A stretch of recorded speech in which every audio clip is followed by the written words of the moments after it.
동현 아빠 죽는다. 동현 아빠. 집사님이라죠. 동현 아빠.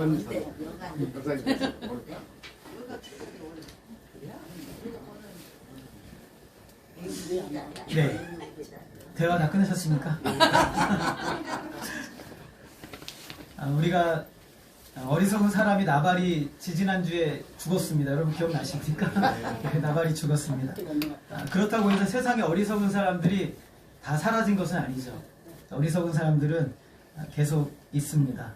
하나의 문제가 우리 인생에 끝났다고 해서 문제가 없어지는 것이 아닙니다. 하나의 문제를 잘 해결했는데 또 시간이 지나다 보면 또 다른 문제가 일어나서 우리를 고통스럽게 하는 일들이 있습니다. 우리가 문제가 해결됐다고 해서 안심을 하다가 또 다른 문제로 인해서 고통을 당하게 되는데 하나님께서는 우리의 인생에 있어서 계속되는 문제 가운데 하나님의 놀라운 지혜와 능력으로 그것을 성도들을 아름답게 만들어 가시는 도구로서 그 일들을 사용을 하십니다. 다윗은 나발보다 더 어리석은 사람을 계속 대면해야 됩니다. 나발보다 더 어리석은 사람이 누굽니까? 여러분 잘 아시네요. 사울입니다. 사울이 더 어리석은 사람이죠. 그는 하나님이 없는 것처럼 살아가고 행실이 가증합니다. 무엇이 옳은 일인지 알지만 그대로 행하지 않고 하나님과 동행하지도 않습니다. 하나님의 뜻과는 정반대로 행하고 있는 사람이 사울이죠. 사울은 나발과 같이 굉장한 부자 정도가 아닙니다. 사울은 이스라엘이란 나라의 절대 권력을 가진 왕입니다. 더 심각한 문제에 빠져 있는 것이죠. 여러분, 어리석은 사람이 그 사람이 어떤 직분을 갖느냐에 따라서 그 주변에 있는 사람들이 더 큰 고통을 당할 수가 있는 것이죠. 어리석은 사람이 한 나라의 지도자가 되면 나라 전체가 비탄에 빠지고 고통에 빠지게 되는 것입니다. 그는 이스라엘의 왕입니다. 보통 왕이 아니라 누가 세우셨죠? 하나님이 사무엘을 통해 기름 부어 세우신 하나님의 왕입니다. 그런데 그는 평생을 어떻게 살아가냐면 다윗이라는 한 사람을 잡기 위해서 온 나라의 혈세와 그리고 군사력과 자기의 열정을 다 사용을 하고 있습니다. 그가 원하는 것은 다 하고자 하는데 그가 원하는 것은 다윗이 죽는 것이죠. 그것이 바로 원하는 것입니다. 사울은 이제 다윗과의 관계를 완전히 청산한다는 의미로서 다윗의 아내였던 그 딸 미갈, 사울의 딸 미갈이죠. 미갈을 다른 남자에게 줍니다. 발디라는 사람에게 아내로 줘버립니다. 그래서 이제 다윗과 사울의 관계는 완전히 끝났다라는 것을 선언하는 것이죠. 다윗은 이제 완전한 적입니다. 그러는 중에 다윗이 또 하길라 산에 숨었다라는 것을 이 10이라는 사람이 그 동네에 있는 사람들이 또 사울에게 밀고를 하게 됩니다. 여러분 10사람들 기억나시죠? 한 번 다윗을 밀고 있는데 또 두 번째나 다윗을 밀고를 했습니다. 유다 지파거든요.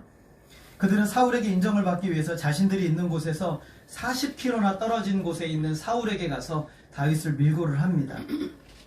10사람들이 다윗에게 이렇게 말하죠. 1절을 보게 되면 다윗이 광야 앞 하길라 산에 숨지 아니하였나이까 라고 사울에게 가서 얘기합니다. 이 말은 왕이시여 다윗은 스스로를 숨기기 위해서 이렇게 열심히 살아가고 있는데 왕은 뭐 하십니까? 이런 거예요. 충분히 잡을 수 있는데 왜 잡지 않고 계십니까? 라고 이렇게 이야기를 하는 겁니다. 사울을 자극하는 것이죠. 사울은 지금 그냥 이대로 살까 생각을 했는데 또 자극하는 말에 마음이 동요가 시작이 됩니다. 즉시로 다윗을 잡으려고 정예부사 3,000명을 이끌고 10광야로 내려갑니다. 이번에는 자신을 보호하기도 하고 다윗을 완전히 잡고자 하는 마음으로 누구를 데려가냐면 그 사울의 군대 장관이었던 아브넬, 이 사람은 굉장한 장수거든요. 최고의 장수입니다. 이 사람을 데리고 가는 목적은 이번에는 다윗을 꼭 잡겠다는 의지예요. 3,000명을 데리고 가서 하길라산 길가에 진을 치게 됩니다. 여러분 그 사울이 지금까지는 군사를 이끌고 가서 다윗을 잡으려고 끝났는데 이번에는 어떻게 하냐면 아예 진을 쳤어요. 무슨 뜻입니까? 반드시 잡겠다는 것이죠. 그래서 몇 날이 걸리든지 간에 이번에는 꼭 사울을 잡아서 다윗을 잡아서 오겠다라는 것입니다. 그리고 군사를 3,000명을 했는데 진을 쳤는데 어떻게 진을 쳤냐면 3,000명을 사울 중심으로 이렇게 삥 둘러서서 진을 쳤어요. 뭐 때문에 이렇게 했을까요? 자기를 보호하려고. 지난번에 큰일 한번 날 뻔했잖아요. 굴에 들어가서 다윗에게 죽을 뻔했기 때문에 이번에는 자기를 중심으로 진을 쳐서 자기를 완전히 보호할 수 있도록 이렇게 만든 겁니다. 그런데 다윗도 이 소식을 듣고 다윗도 군사를 이끌고 사울이 있는 곳으로 왔어요. 근데 이때 굉장히 기가 막힌 일이 하나가 일어납니다. 밤에 이제 야간에 다윗과 군사들이 거기에 딱 들어왔는데 무슨 일이 일어났냐면 사울, 아브넬 3,000명의 군사들이 다 잠들어 버렸어요. 여러분 보통 군대 나오신 분 계시잖아요. 밤에 뭘 섭니까? 예, 불침번을 서죠. 불침번은 자면 됩니까? 안 됩니까? 안 되죠. 근데 3,000명 사울과 아브넬 모두가 다 잠들었어요. 근데 왜 잠들었을까? 12절에 보면 따라하겠습니다. 여호와께서 그들을 깊이 잠들게 하신 거예요. 누가 깊이 잠들게 하셨다고요? 네, 여호와 하나님께서 그들을 깊이 잠들게 하셨어요. 그냥 설잠을 자는 게 아니라 깊은 잠을 자는, 오랜만에 단잠을 이루고 있는 겁니다. 사울도 단잠을 이루고 아브넬도 단잠을 이루고 3,000명도 단잠을 이루고 있어요. 너무 깊이 자고 있었던 거예요. 기회죠. 누구에게 기회입니까? 다윗에게 기회입니다. 절호의 기회가 온 것이죠. 다윗이 군사들에게 묻습니다. 누가 나와 함께 가겠느냐? 라고 물으니까 요압의 동생 아비새라는 사람이 있는데, 여러분 요압도 다윗의 조카이고 아비새도 다윗의 조카예요. 그러니까는 이참에 공을 올릴 수 있는 아주 좋은 기회잖아요. 그래서 아비새가 제가 가겠습니다 라고 이렇게 손을 들어요. 그러면 다윗과 두 사람이 들어갑니다. 여러분 전쟁을 하려고 하면은 어떻게 두 명이 들어가면 되겠습니까? 안 되겠습니까? 예, 많은 군사를 데리고 가야 되는데 두 명이 들어갔다는 것은 무슨 뜻이냐면 전쟁을 하겠다는 뜻이 아니에요. 가서 보겠다는 것이죠. 그래서 두 사람이 들어갑니다. 아무도 모르게 사울의 진영에 침입하는데 아무도 모르게 갈 필요가 없어요. 왜요? 다 잠들었으니까 갈 필요가 없는 것이죠. 아비새가 이제 그 모습을 보고 이렇게 말합니다. 우리 8절 같이 한번 읽겠습니다. 시작. 아비새가 하나님이 오늘 당신의 원수를 당신의 손에 넘기셨나이다. 그러므로 청하오니 내가 창으로 그를 찔러 단번에 땅에 꽂게 하소서. 예, 여기까지 읽겠습니다. 아비새는 지난날 엔게디 굴에서 있었던 사건을 생각했을 겁니다. 그때 사람들이 뭐라고 말했냐면 다윗이여 죽이십시오, 기회입니다 라고 얘기를 했어요. 근데 다윗이 어떻게 했습니까? 안 죽였죠. 손을 들어 여호와의 기름 부으신 자를 치는 것은 하나님이 금하시는 것이다 라고 하면서 안 죽인단 말이에요. 그러니까 이번에는 아비새가 뭐라고 말하냐면 다윗이여 죽이라고 말하지 않고 제가 죽이겠습니다. 당신은 책임에 면하는 거니까 제가 죽이겠습니다. 두 번 찌를 필요도 없습니다. 한 번이면 끝납니다. 이제 이 도망자의 신분 청산합시다. 너무 괴롭습니다. 이렇게 얘기를 하는 거죠.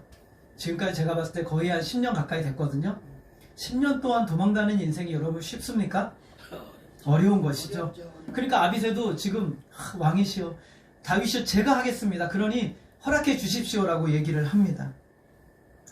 여러분 보통 대부분의 성도들이요, 이것이 하나님의 뜻인가 하고 어떤 특별한 기회가 왔을 때 그래 조금 안 좋은데? 라고 하면 그래 하나님의 뜻이면 하지 말아야지 라고 이렇게 생각하다가 또 똑같은 기회가 옵니다.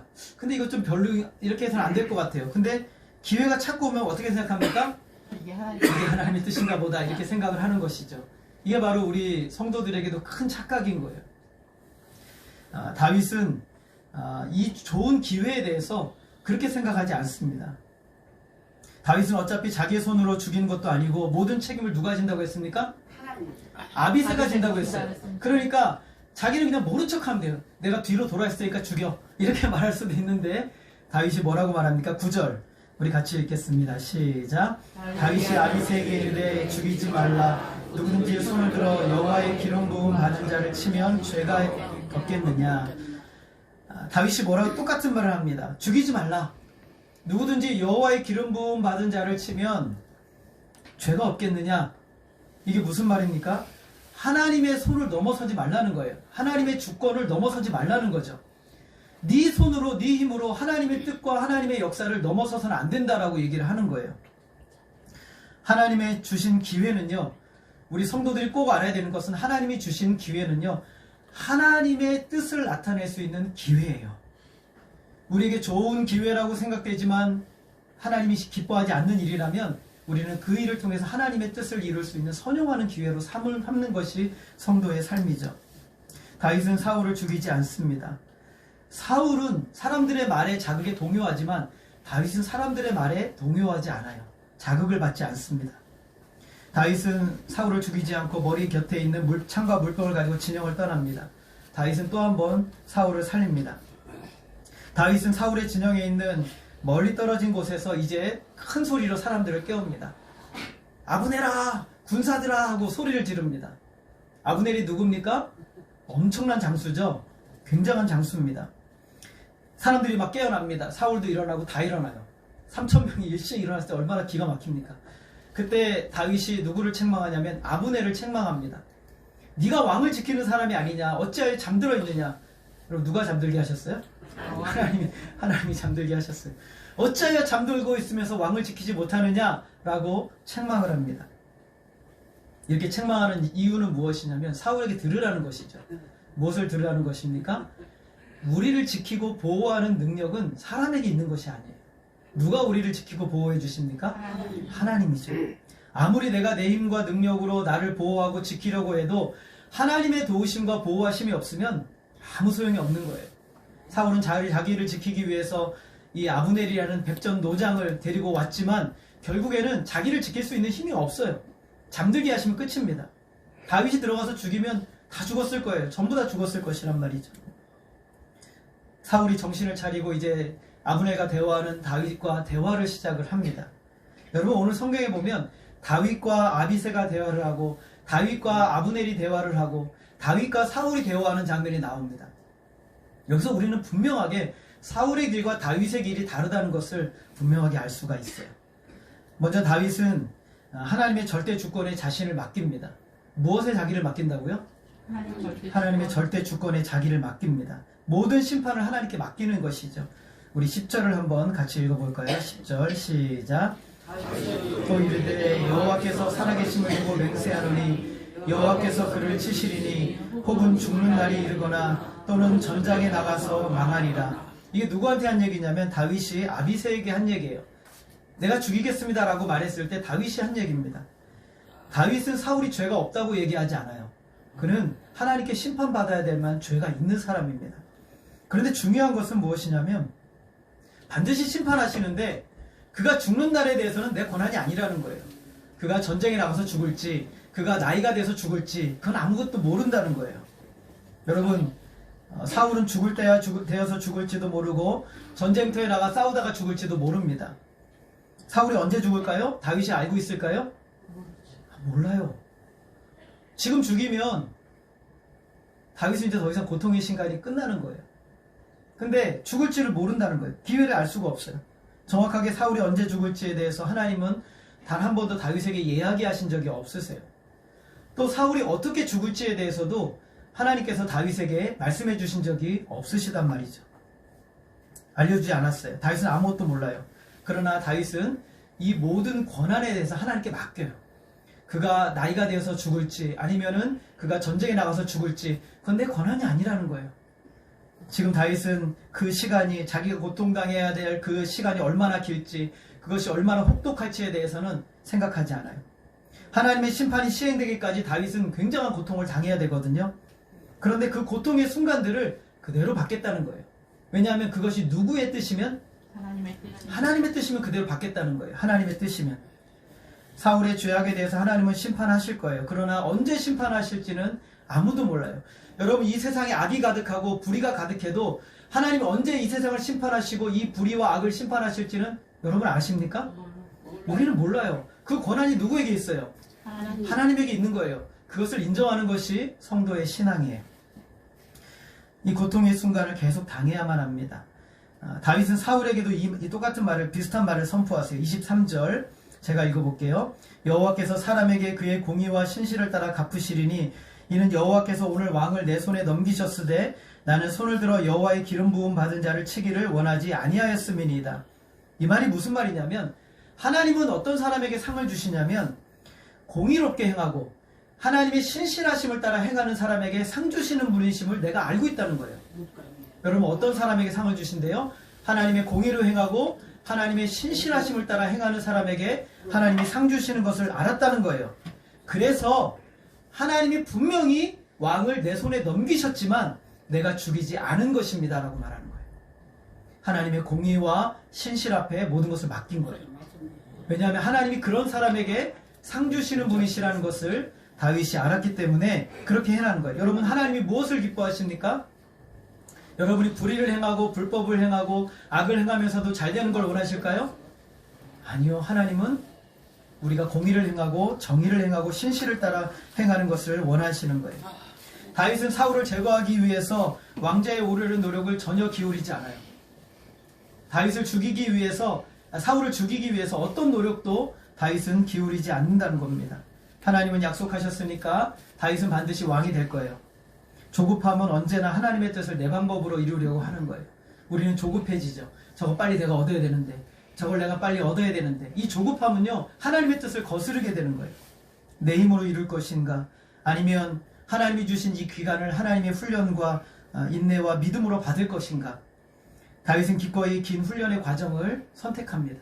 기꺼이 훈련을 받겠다는 거예요. 기꺼이 이 과정을 겪겠다고 다윗이 선언을 한 것이죠. 이런 성품을 성경에서 온유함이라고 표현하는 거예요. 온유함은 분노로 자신에게 대하는 사람에게 똑같이 분노로 대하지 않아요. 무엇 때문이냐면 하나님의 뜻 안에 자기의 모든 것을 복종시키는 성품이 온유함이에요. 되어지는 모든 일들을 하나님이 주도하시는 것으로 받고 그대로 순응하는 것이죠. 이해할 수 없는 고난과 아픔 앞에서도 하나님의 뜻 앞에 묵묵히 순종하며 나아가는 것이 온유함이에요. 그러므로 하나님의 날과 하나님의 때를 나는 기다리고 있다 라고 아비새에게도 말하고 사울에게도 이야기를 하고 있는 거예요. 다윗은 온유함으로 사울의 하나님의 기름 부음 받은 왕을 존중함으로 그를 높여요. 그리고 그를 살립니다. 여러분, 미가서 6장 8절 말씀 여러분 잘 아시는 우리 한번 같이 읽겠습니다. 시작. 사람아, 주께서 선한 것이 무엇임을 내게 보이셨나니 여호와께서 내게 구하시는 것은 오직 정의를 행하며 인자를 사랑하며 겸손하게 내 하나님과 행하는 것이. 여러분, 하나님께서 무엇이 선한 것을 여러분에게 보이셨어요. 여러분, 우리가 많이들 묻지 않습니까? 하나님의 뜻이 무엇입니까? 저한테 가끔씩 질문하시는 분들이 하나님의 뜻이 무엇입니까? 목사님, 이게 하나님의 뜻이 뭐죠? 이것을 해야 됩니까? 말아야 됩니까? 이것이 옳습니까? 그릅니까? 무엇을 해야 됩니까?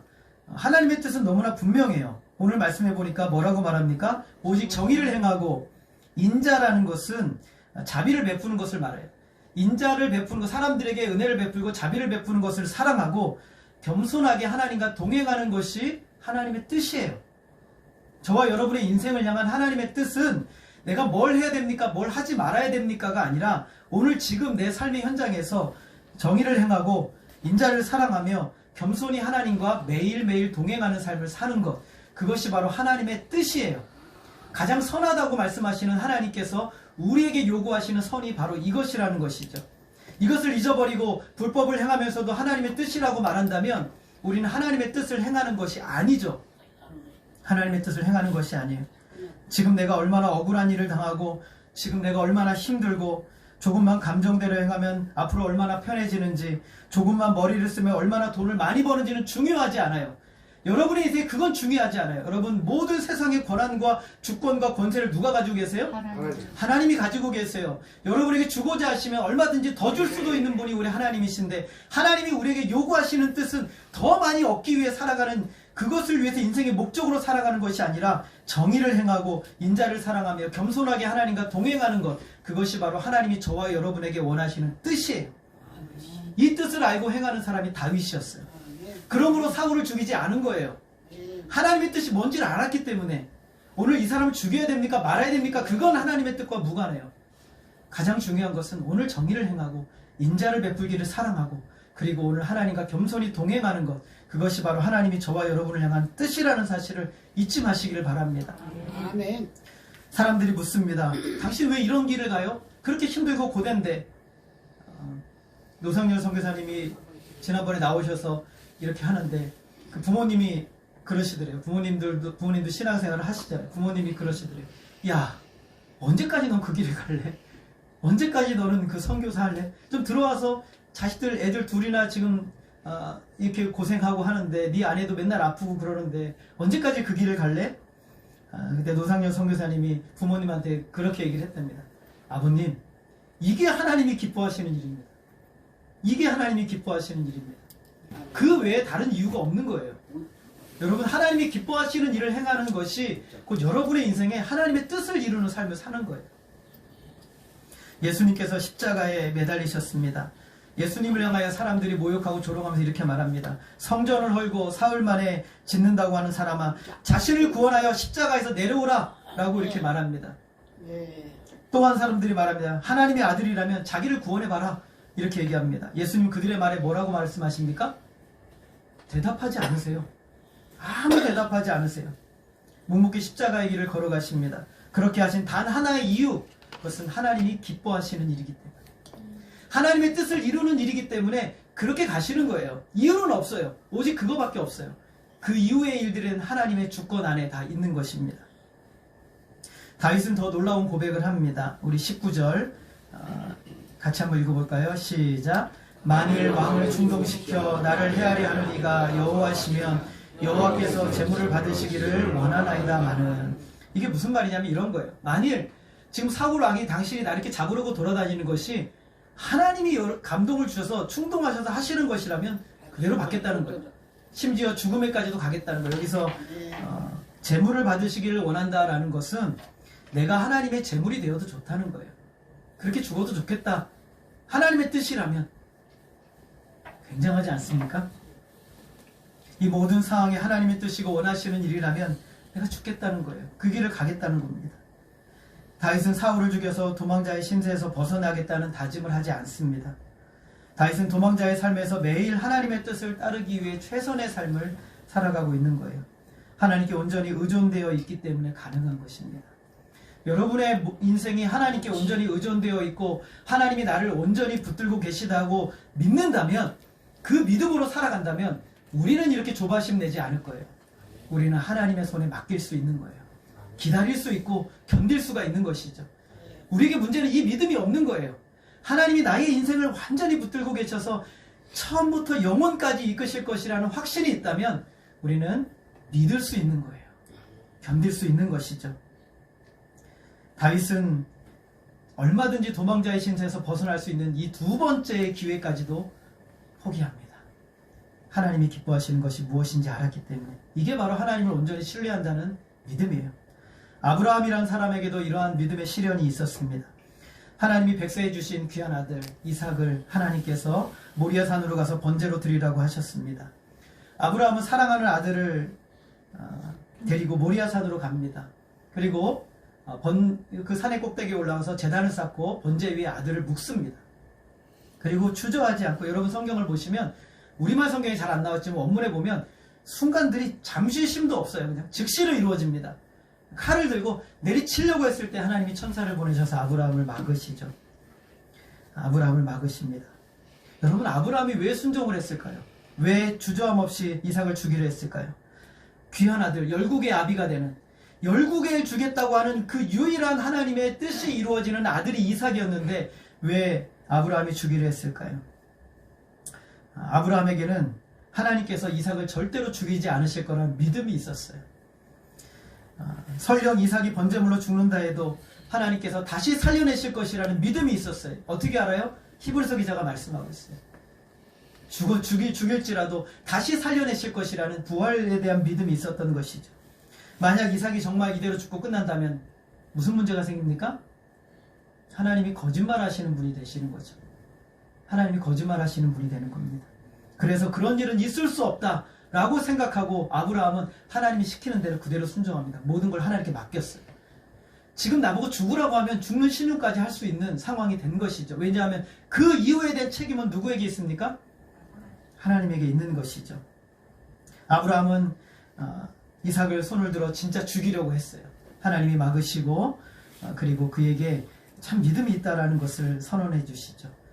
아브라함은 그곳에서 하나님이 주신 양으로 번제를 드리고 여호와 이레라고 부릅니다. 여호와 이레라는 뜻은 여호와께서 준비하신다, 여호와께서 공급하신다라는 뜻입니다.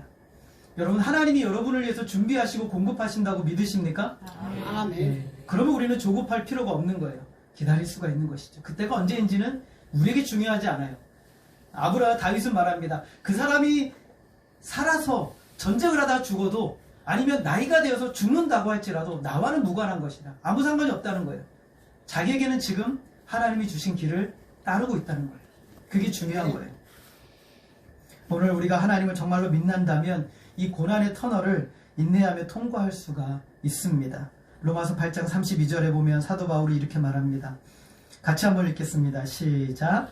자기 아들을 아끼지 아니하시고 우리 모든 사람을 위하여 내주시니가 어찌 그 아들과 함께 모든 것을 우리에게 주시지 아니하겠느냐. 하나님께서는 우리에게 이렇게 말씀하세요. 내가 너희들에게 독생자 예수를 내어준 것, 그것이 바로 내가 너희를 사랑하는 증표다. 그리고 내가 너희에게 모든 것을 공급해 준다는 확신이다 라고 말씀하시는 거예요. 아들을 내어주신, 여러분의 자식을 내어줄 수 있는 사람은 아무도 없죠. 자식까지 내어줬다면 더 이상 없어요. 그것 외에는 존재하지 않습니다. 하나님이 우리를 위해 어린 양을 준비해 주시고 우리를 위해 죄를 대속하기 위해 우리에게 부어져야 할 진노를 온전히 그 아들에게 부어 버리셨습니다. 우리의 인생의 어떠한 문제도 어떠한 환경에서도 우리는 이 믿음을 놓치지 말아야 돼요. 그것이 중요합니다. 다윗은 하나님께 자신을 온전히 맡길 뿐만 아니라 사울이 자기에게 오라는 그 길을 따르지 않습니다. 다윗은 자기의 길을 가고 사울은 사울의 길을 가는 거예요. 20절에서 이렇게 말씀합니다. 우리 같이 한번 읽어볼까요? 시작. 그런즉 청하건대 여호와 앞에서 먼 이곳에서 이제 나의 피가 땅에 흐르지 말기라옵소서. 이는 산에서 메추라기를 사냥하는 자와 같이 이스라엘 왕이 한 벼룩을 수색하러 나오셨습니다. 이게 무슨 말이냐면 다윗이 사울을 책망하는 거예요. 쉽게 말하면 이겁니다. 당신은 합당하지 않은 삶을 살고 있습니다 라는 거예요. 합당하지 않은 삶. 사울은 왕이죠. 왕이 지금 무슨 일을 해야 됩니까 여러분? 나라를 지키고 보호해야 돼요. 근데 지금 왕이 지금 무슨 일을 하고 있습니까? 다윗 한 사람을 잡겠다고 모든 국력과 재정과 열정을 다 동원하고 있어요. 이 사람 한 사람 잡겠다고. 얼마나 어리석고 미련한 일입니까? 그는 하나님의 기름 부음 받은 자로 하나님의 뜻대로 이스라엘 나라를 다스려야 될 가장 귀한 사명을 받은 사람이에요. 근데 그 사명을 다 던져버렸어요. 평생을 다윗 한 사람 잡겠다고 그 사명을 내던져 버린 것이죠. 사명과 인생을 다 걸어요. 무엇보다 그 일은 누구를 거스르는 거예요? 하나님을 거스르는 일을 하고 있는 거예요. 사울의 길은 자기의 욕망을 위한 길이고 사울의 길은 하나님이 부르신 합당한 길에서 벗어난 길이고 하나님을 거역하는 길을 걷고 있는 거예요. 왕답지도 못하고 더군다나 하나님이 세우신 왕답지도 못하는 거예요. 성도가 하나님의 부르심에 합당하지 못한 삶을 살아갈 때가 가장 비참한 거예요. 사도 바울은 성도들을 향해서 그리스도의 복음에 합당하게 생활하라고 그랬어요. 따라하겠습니다. 그리스도의 복음에 합당하게 생활하라. 여러분, 합당하다는 것은 적합하다, 일치하다는 뜻이에요. 내가 그리스도의 복음, 하나님이 독생자 예수 그리스도를 보내주셔서 생명으로 사신 그 귀한 존재라는 것을 믿는다면 우리의 존재는요, 그에 합당하게 살아가야 된다는 거예요. 여러분 안에 예수 그리스도가 계시죠? 예수님과 연합되어 계십니까? 그렇다면 예수 그리스도와 같이 살아가는 삶을 사는 사람들이 저와 여러분인 것이죠. 사도행전을 보니까 바울과 바나바가 안디옥 교회에 가서 성도들 1년 동안 가르쳤어요. 얼마나 성도들이 훈련을 잘 받고 믿음 생활을 잘했는지. 주변에 있는 사람들이 그 사람들을 불렀는데 이렇게 불렀어요. 따라하겠습니다. 그리스도인. 여러분 요즘 그리스도인 하면 그게 욕입니까? 칭찬입니까? 요즘 욕이에요? 칭찬이에요? 요즘 성도들이 교회 어디 밖에 나가서도 나 그리스도인이라고 얘기를 안 한대요. 그냥 교회 다닙니다. 이렇게 얘기한답니다. 여러분, 성도에게 있어서 최고의 명예로운 이름은 그리스도인이에요. 왜 그리스도이냐면 이 안디옥 교회 성도들이 그리스도가 행하는 것처럼 행하고 그리스도가 말하는 것처럼 말하고 그리스도가 품는 미래의 소망 따라 살아가는 것처럼 살아가니까 사람들이 그들을 향해서 그리스도인이라고 이름을 불러준 거예요. 근데 요즘 현 교회 그리스도인들은요, 그리스도인답지 못한 것이 너무 많아요. 우리가 세상에 나가서 예수님처럼 말합니까? 세상에 나가서 예수님처럼 행동합니까? 세상에 나가서 예수님처럼 우리가 삶을 살고 미래를 바라봅니까? 저와 여러분이 그리스도인이라는 사실을 잊지 마시기를 바랍니다. 그리스도의 복음에 합당한 삶을 살아가야 되는 거예요. 우리가 그리스도인인데 그리스도인인 것을 망각하고 살잖아요. 그러면 그 삶은 비참한 거예요. 내가 아무리 돈을 많이 벌고 아무리 세상의 영광을 얻고 불법과 부정을 행해서 모든 것을 얻어도 가장 비참한 삶을 살아가고 있는 거예요. 사울처럼. 그렇게 사는 것이죠. 다윗은 사울을 향하여 당신은 합당하지 않는 삶을 살고 있습니다라고 책망하고 있는 거예요. 오늘 다윗이 오늘 이 자리에 왔으면 오늘 저와 여러분에게 이렇게 말할 수 있습니다. 참 부끄럽지만 당신은 참 합당하지 못한 삶을 살고 있는 것 아닙니까? 라고 말한다면 여러분 어떻게 말씀하시겠습니까? 나의 가족을 향해서 내가 교회를 다니는데 나의 가족이 안 믿는 가족이 나보고 이렇게 말하면 당신은 교회 다니는 사람 같지 않아. 나의 자녀들이 아빠 엄마는 교회 다니는 사람 같지 않아. 최고 불명예스러운 이야기죠. 그런데 여러분이 가난하고 고통당하고 고난당하는데 여러분의 남편이 여러분을 보면서 당신은 참 그리스도인다워. 여러분의 자녀들이 여러분을 보면서 그렇게 고통하고 가난하고 힘들게 사는데 여러분의 자녀들이 여러분을 보고 아빠는 그리스도인 같아 라고 말한다면 가장 복된 이름의 명예로운 삶을 사는 거예요. 하나님이 가장 기뻐하시는 삶을 살아가고 있는 것이라는 것입니다. 오늘 주변 사람들이 교회를 다니면서 어떻게 그런 삶을 살 수 있느냐고 여러분에게 말하는 것이 아니라 나를 구원하신 하나님의 이름을 그대로 내가 믿음의 삶을 살아가고 정의를 행하고 인자를 사랑하고 겸손하게 하나님과 동행하는 삶을 살아갈 때 세상이 여러분을 향해서 당신은 그리스도인이군요 라고 말하는 소리가 들려지기를 소원합니다. 가장 영광스러운 것이죠. 사울은 자신이 이스라엘 왕으로 기름 부음 받았다는 그 영광스러움을 다 잃어버렸어요. 가장 비참하게 돼버렸죠. 이 말을 듣고 21절에서 사울이 말합니다. 내가 범죄하였도다. 내 아들 다윗아 돌아오라. 내가 오늘 내 생명을 귀하게 여겼은즉 내가 다시는 너를 해하려 하지 아니하리라. 내가 어리석은 일을 하였으니 대단히 잘못되었도다 하는지라. 사울이 말합니다. 내가 잘못했다. 회개하는 것이죠. 그런데 진짜 회개가 아닙니다. 회개라고 말하지 않고 후회라고 얘기를 하는 거죠. 내가 후회한다. 잘못했다. 왜 회개가 아닙니까? 회개에 합당한 열매가 없어요. 회개하고 또 바뀌지 않습니다. 삶의 변화가 없어요. 진정한 회개가 아닌 것이죠. 참된 회개는 두 가지가 반드시 일어나야 됩니다. 회개에 합당한 열매가 나타나야 되고 그리고 하나님에 대한 온전한 신뢰와 믿음의 의지가 있어야 되는 거예요. 이 두 가지가 사울에게 나타나지 않습니다. 성도들의 진정한 회개는요, 내가 참다운 회개에 합당한 열매를 맺고 그리고 그 다음에 예수 그리스도만을 의지하는 삶을 살아가는 거예요. 이게 바로 진정한 회개의 열매입니다. 근데 사울은 회개하지 않아요. 한 번도 이후로 하나님도 찾지 않습니다. 하나님 의지하지 않아요.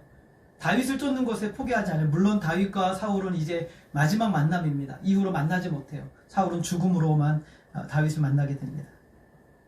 회개에 대한 열매도 없고 하나님만을 의지하지도 않습니다. 그러면서 사울이 다윗에게 말합니다. 따라하겠습니다. 다윗아 내게로 돌아오라. 이게 돌아오라는 말은요, 나랑 같이 가자. 다시 돌아오라. 나랑 같이 좀 이 길을 가자. 예전처럼 함께 하자 라고 요청을 하는 겁니다. 같은 편으로 같은 길을 걷자고 얘기합니다. 다윗에게는 이보다 더 좋은 제안이 없습니다. 여러분, 이 나라의 대통령이 여러분에게 나랑 같이 갑시다. 내가 당신의 인생 책임질 테니 나랑 같이 갑시다 라고 하는 것보다 더 좋은 제안이 없잖아요. 요즘은 좀 그렇게 부담스럽죠. 또 대통령 같이 있다가 또 위험한 일들 당할 수 있으니까. 그러나 이 당시에는요, 절대 권력을 누릴 수 있는 겁니다. 사울은 다윗에게 25절에 보면 내 아들 다윗아 내게 복이 있을지로다. 내가 큰 일을 행하겠고 반드시 승리를 얻으리라고 칭찬까지 해줍니다. 진정한 마음이죠. 지금은 진짜입니다. 그러나 다윗은 사울과 함께 가지 않습니다. 25절 하반절을 보면 다윗은 자기 길로 가고 사울은 자기 곳으로 돌아가니라. 다윗은 어디로 갔습니까? 자기 길로 갔어요. 사울은 자기 곳으로 돌아갔습니다. 여러분, 성경에서 길이라는 단어는요, 두 가지 의미를 가집니다. 하나는 우리가 다니는 길을 의미하기도 하지만 또 하나는 사람의 삶이나 행동 방식을 의미하는 거예요. 두 가지를 다 의미합니다. 사울의 길과, 여러분 사무엘서를 보게 되면 사울의 길과 사무엘의 길을 대조하고 그 다음에 사울의 길과 다윗의 길을 대조하고 있어요.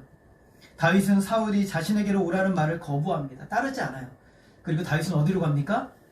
자기 길로 가요. 자기 길은 어떤 길입니까? 하나님의 뜻을 따르는 길이죠. 하나님의 길을 갑니다. 하나님이 원하시는 삶을 선택합니다. 다윗은 지금까지 걸어왔던 도망자의 생활과 더불어 하나님이 기뻐하시는 길로 나아갑니다. 인생의 성공과 영광과 명예의 길을 포기하고 하나님이 원하시는 훈련의 길로 다시 들어섭니다. 들어가는 거예요. 왕이 요청했지만 그 길을 따르지 않습니다. 사울의 길은 인간 중심적인 길이고 다윗의 길은 하나님 중심적인 길이에요. 우리 성도들이요, 사울의 길을 따르기도 하고 하나님의 길을 따르기도 해요. 보면 어쩔 때는 인간 중심적으로 자기 중심적으로 살아가기도 하고 어쩔 때는 하나님의 길을 선택하기도 합니다. 다윗의 길은 하나님과 동행하는, 하나님을 의존하는 삶이에요. 시편 1편 1절 여러분 잘 아시죠? 우리 같이 한번 읽어보겠습니다. 시작. 복 있는 사람은 악인들의 꾀를 따르지 아니하며 죄인들의 길에 서지 아니하며 오만한 자들의 자리에 앉지 아니하고. 여러분, 죄인들의 길에 서지 않는다. 그들의 삶의 행동 방식과 그들의 삶의 태도를 따르지 않는다는 것입니다. 그 길에 서지 않는다는 거예요. 근데 우리는 수시로 그 길을 좋아해요.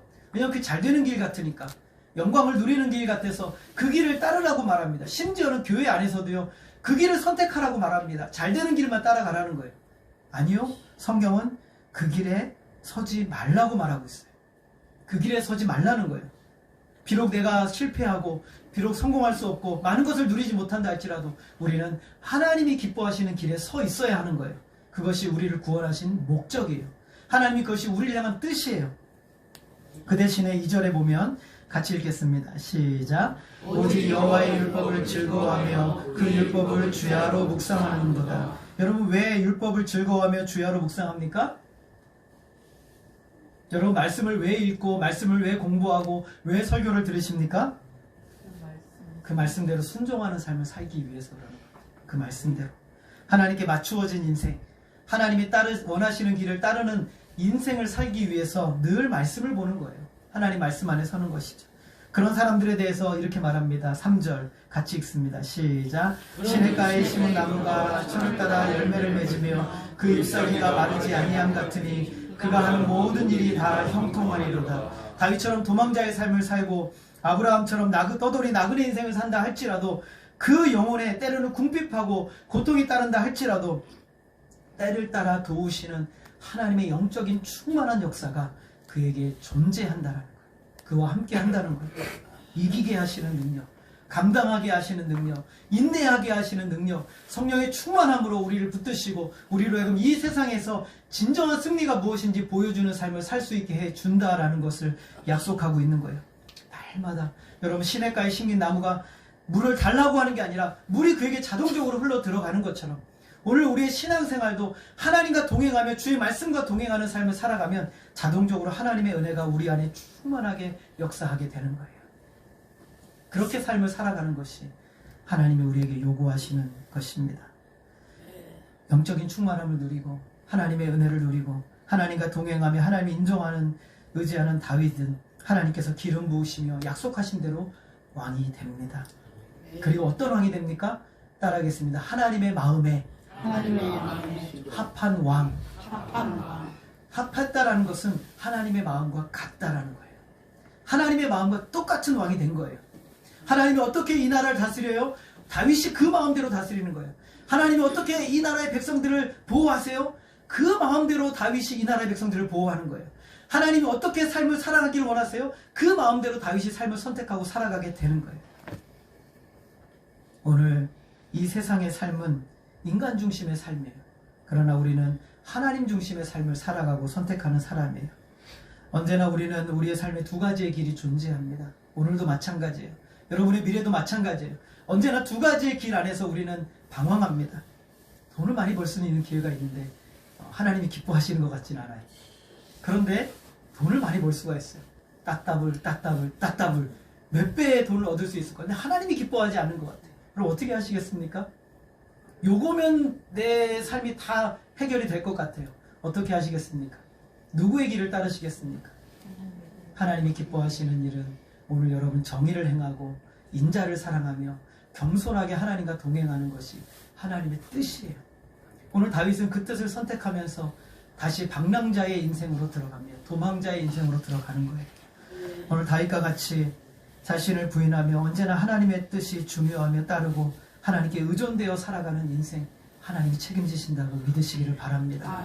오늘 저와 여러분의 인생을 향한 책임은 내가 스스로 지는 것이 아니라 우리 모든 주권과 권세를 가지신 하나님이 지신다는 사실을 믿음으로 바라보면서 저와 여러분은 하나님의 뜻을 따르심으로 주님의 영광을 위해 드려지시는 저와 여러분의 인생이 되어지기를 주님의 이름으로 소원합니다. 기도하겠습니다. 하나님 아버지, 다윗은 사울이 요구하는 자신에게로 와 자신의 길과 함께 가자는 것을 거부합니다. 그리고 하나님의 길을 따릅니다.